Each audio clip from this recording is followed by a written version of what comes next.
News is that Thomas Frank is now seen as the favourite to replace Ten Hag if indeed Ten Hag loses his job. I mean, football does this sometimes. How many times have you seen a player change clubs in January and then the FA Cup draw comes in and straight away he's playing against his old club? Is Thomas Frank, Henry, almost auditioning for the Man United job on Saturday when they play at Old Trafford? To a degree, yeah. Yeah, I think Brentford will go into this game confident. I think Man United will have the ball. They'll be set up for the counter, Buemo, etc. I actually think Thomas Frank will be a good appointment. I think he's a very underrated coach. I think he's a good tactician. And I think Man United need to bring someone in and understand what the play style is and then build a team around that play style. I don't think they're at a point right now. Of course, Man United can always attract the biggest managers, but they're not at a point right now where they're going to go on and start winning stuff. So get a decent manager in who's got a good football brain, understands the Premier League very well, like Thomas Frank does.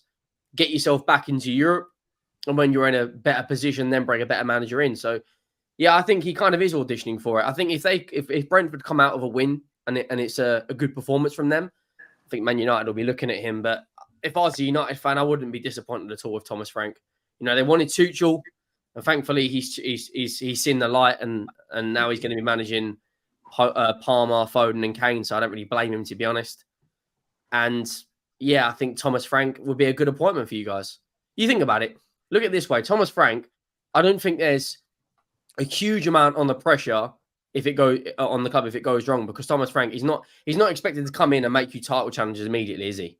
So as long as he gets his base and the foundations at the club built, because you haven't got terrible players. You just need a manager who can get more out of those players. And obviously Erik Ten Hag is not that guy at the moment. And if somehow you beat Brentford, all you're going to do is give him a few more games, and eventually down the road, he's gone. So in an ideal world, you need to lose to Brentford and bring in Thomas Frank. I don't think Frank is Frank is not a winner, though. Do you know what I mean? If they're going to do this, I think they need to really just I think they want a process, though. Yeah, but if they want to do the process, I think they need to literally get rid of everyone. The Rashfords, the Brunos, everyone. Literally clear your wage bill and start again.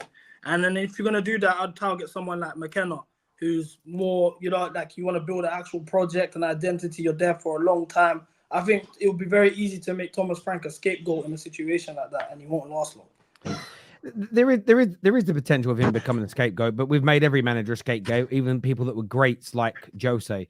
And as much as I sit there and will say, in the end, Jose had to go, the idea that Jose was the reason we fell off is crazy. The same as anyone who thinks selling Bruno and Rashford will fix us are as idiotic as the people that said getting rid of Pogba because he was a virus would fix us. And all these, and that's why one big issue with Man United fans when it comes to the online conversation, everybody makes correct points. We need to move this player on or sack this manager or change this, whatever it may be.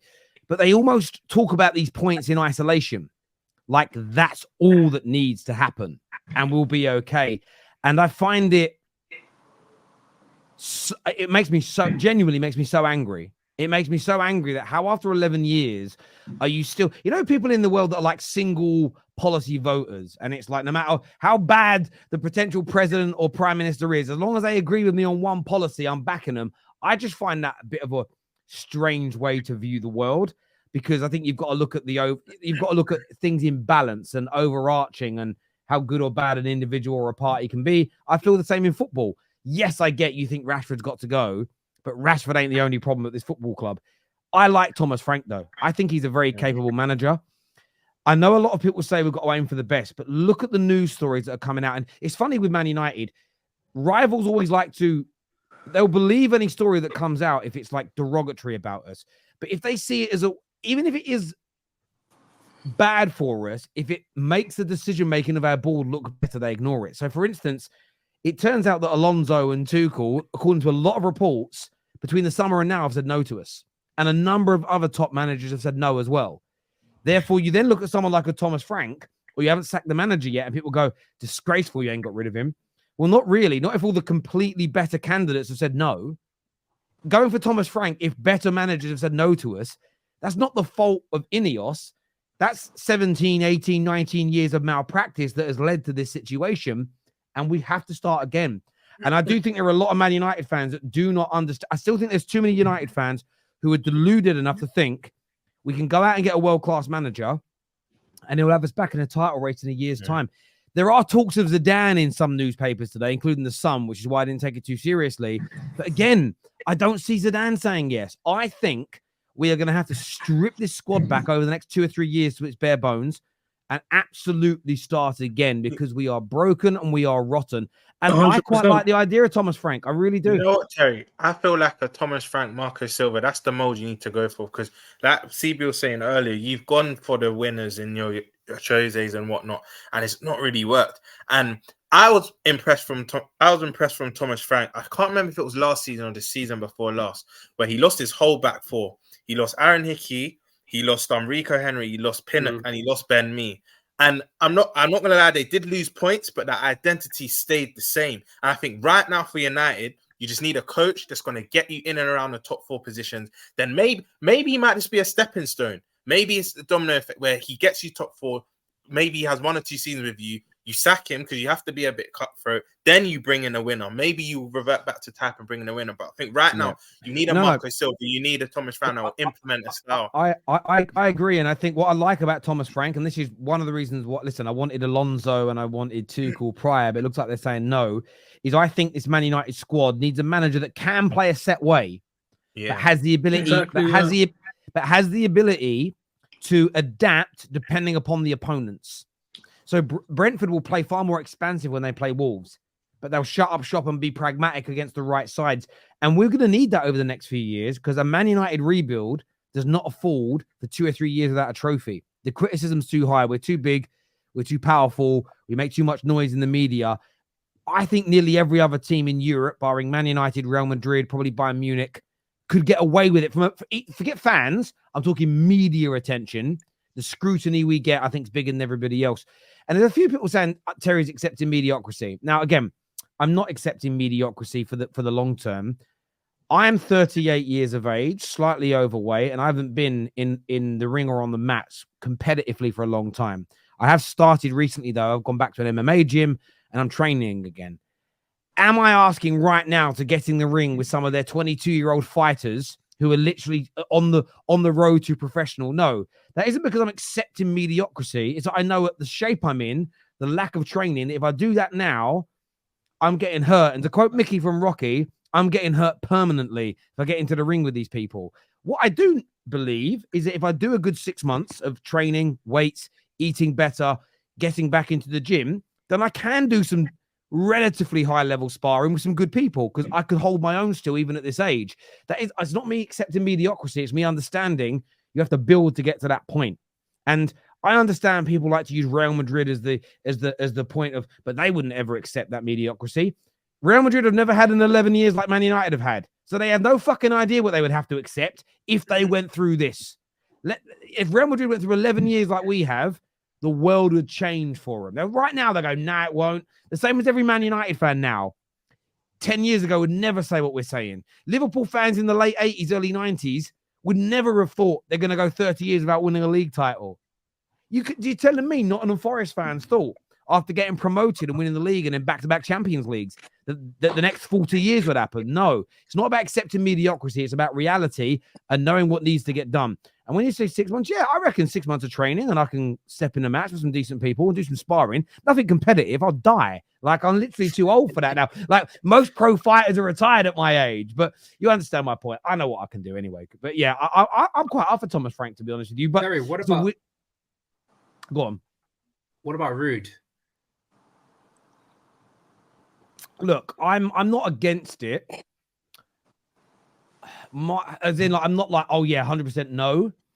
But the fact that the manager's still here tells me the board don't want him as the manager. I think if they brought him in with this, like, you know, that conspiracy, he's come in because he's going to replace him because they know they're going to sack him. If that was the case, they'd have sacked him. They'd have done it. He has come in to be he's come in to be a coach, and that's it for me. Otherwise, they would have done it, right? There'd be no reason to hold on to him. The only reason I think we haven't sacked him that's logical, and the news stories are making it make sense, is that we haven't yet been able to find a candidate that we want. And as much as, I mean, that's annoying in itself. but it's the reality of 11 years of absolute malpractice. It's where we are. It's the situation that we're. If you're, a big organization, a big bank, but you've been running to the ground and you're teetering on bankruptcy and scandal. Do you think that some of the best CEOs and MDs in the world are just going to jump ship and come and work for you with all that hanging around their neck when they've already got good jobs or better offers from banks in better positions? No, you've got to rebuild that reputation, rebuild the standing to attract the best. It's as simple as that. That's the thing, though. You just have Do you to. think Man United, if they hire Thomas Frank, are prepared for this quote-unquote rebuild? Because it's going to be a lot of ups and downs. Maybe. I mean, look, the owner has said in his first interview is it's going to take years to get it. People have got to be patient. But I also think that comes with an understanding and people engaging their brains. If the football, if right now we were playing good football and we were improving but not getting the results, you could stick with it. The problem is the performances and results are bad. As long as Thomas Frank comes in and you can see a style, you can see improvement, we're winning games, we're getting better, I think you can give someone time and patience until the squad's built. But it's if Thomas Frank comes in and we stay in 14th for 6 months, they'll sack him, and rightfully so. There has to still be an improvement. See, I don't know about that because I don't think it's solely on the manager. For example, when Graham Potter came in, we finished 12th anyway. He got sacked in the middle of the season. We got Lampard. We finished 12th.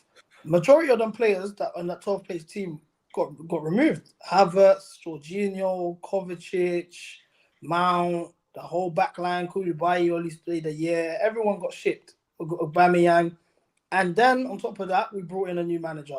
And then we brought in a new core of players. You guys generally have to do a whole rebuild where you strip everything from this core, from bringing in new directors if you have to. You have Ineos, I don't know. That's all been done. Maybe they've already put that in play. That's all the directors. Then it's the manager. Then it's the players.